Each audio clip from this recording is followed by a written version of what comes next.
Hello, my favorite students. Today we're going to read the Polar Express. That's why I'm wearing a Santa hat. The Christmas is one of my most favorite times of the year, and so I thought I would share one of my most favorite stories with you.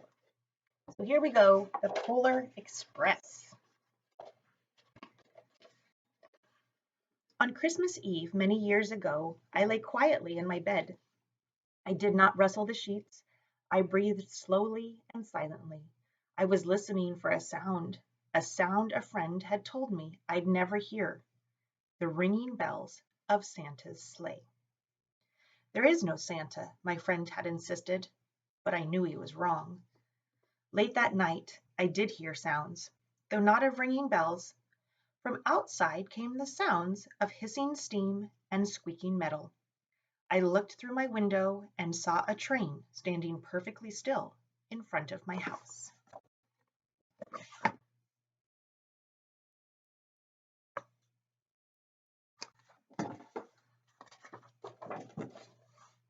It was wrapped in an apron of steam. Snowflakes fell lightly around it.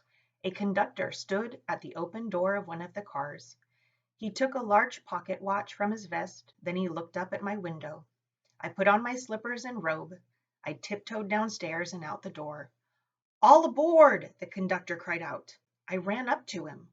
"Well," he said, "are you coming?" "Where?" I asked. "Why, to the North Pole, of course," was his answer. "This is the Polar Express." I took his outstretched hand, and he pulled me aboard.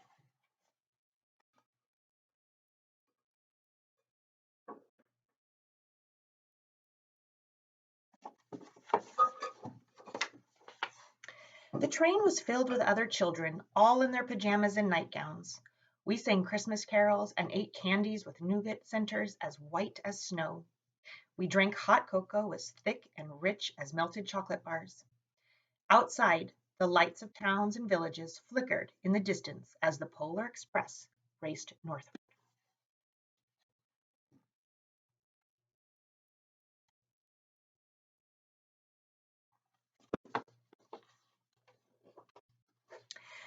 Soon there were no more lights to be seen. We traveled through cold, dark forests where lean wolves roamed and white-tailed rabbits hid from our train as it thundered through the quiet wilderness.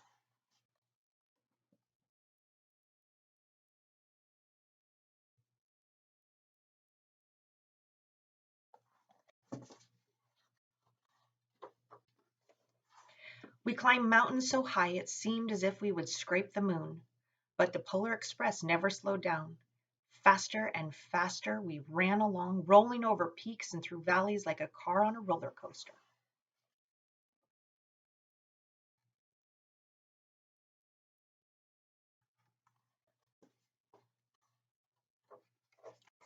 The mountains turned into hills, the hills to snow-covered plains. We crossed a barren desert of ice, the great polar ice cap. Lights appeared in the distance. They looked like the lights of a strange ocean liner sailing on a frozen sea. "There," said the conductor, "is the North Pole."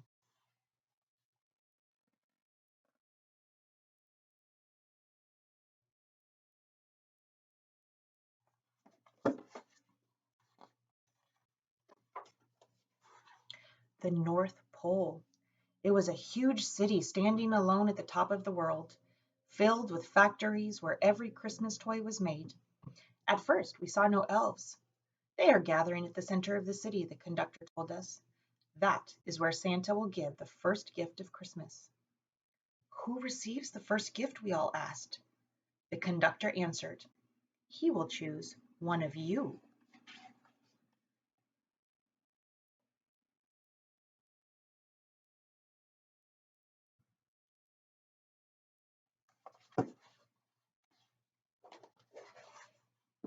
"Look," shouted one of the children, "the elves!"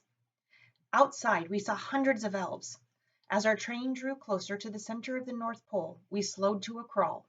So crowded were the streets with Santa's helpers. When the Polar Express could go no farther, we stopped and the conductor led us outside.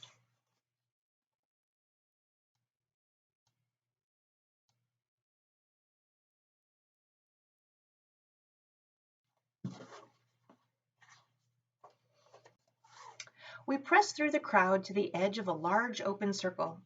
In front of us stood Santa's sleigh. The reindeer were excited. They pranced and paced, ringing the silver sleigh bells that hung from their harnesses. It was a magical sound, like nothing I've ever heard.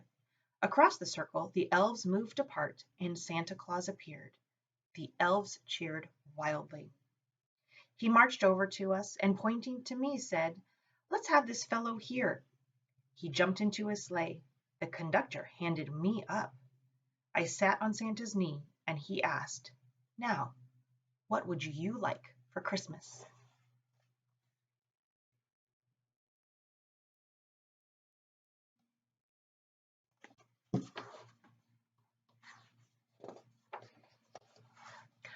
I knew that I could have any gift I could imagine, but the thing I wanted most for Christmas was not inside Santa's giant bag. What I wanted more than anything was one silver bell from Santa's sleigh. When I asked, Santa smiled. Then he gave me a hug and told an elf to cut a bell from a reindeer's harness. The elf tossed it up to Santa. He stood, holding the bell high above him, and called out, "The first gift of Christmas."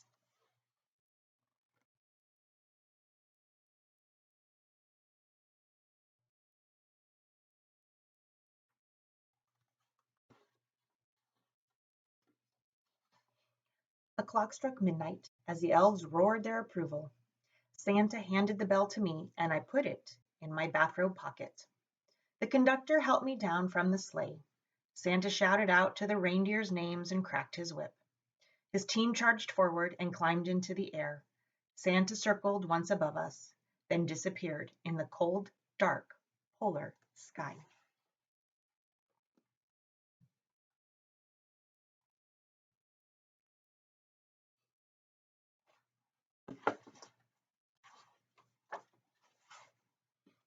As soon as we were back inside the Polar Express, the other children asked to see the bell. I reached into my pocket, but the whole thing I felt was a hole. I had lost the silver bell from Santa Claus's sleigh. "Let's hurry outside and look for it," one of the children said. But the train gave a sudden lurch and started moving. We were on our way home.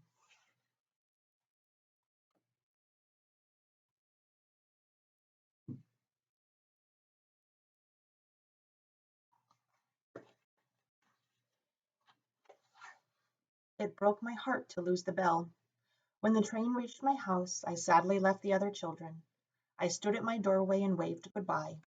The conductor said something from the moving train, but I couldn't hear him. "What?" I yelled out. He cupped his hands around his mouth. "Merry Christmas!" he shouted. The Polar Express let out a loud blast from its whistle and sped away.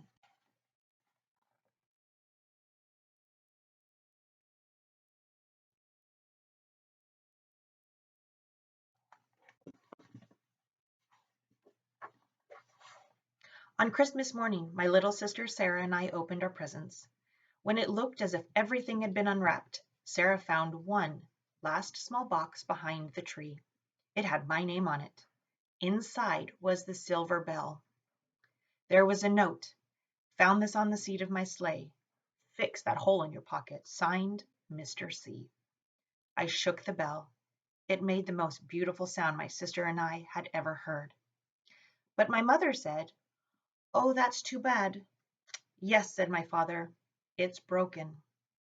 When I'd shaken the bell, my parents had not heard a sound.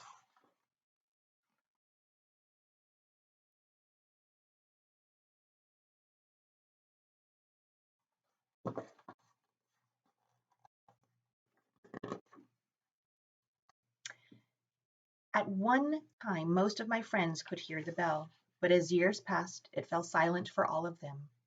Even Sarah found one Christmas that she could no longer hear its sweet sound. Though I've grown old, the bell still rings for me, as it does for all who truly believe.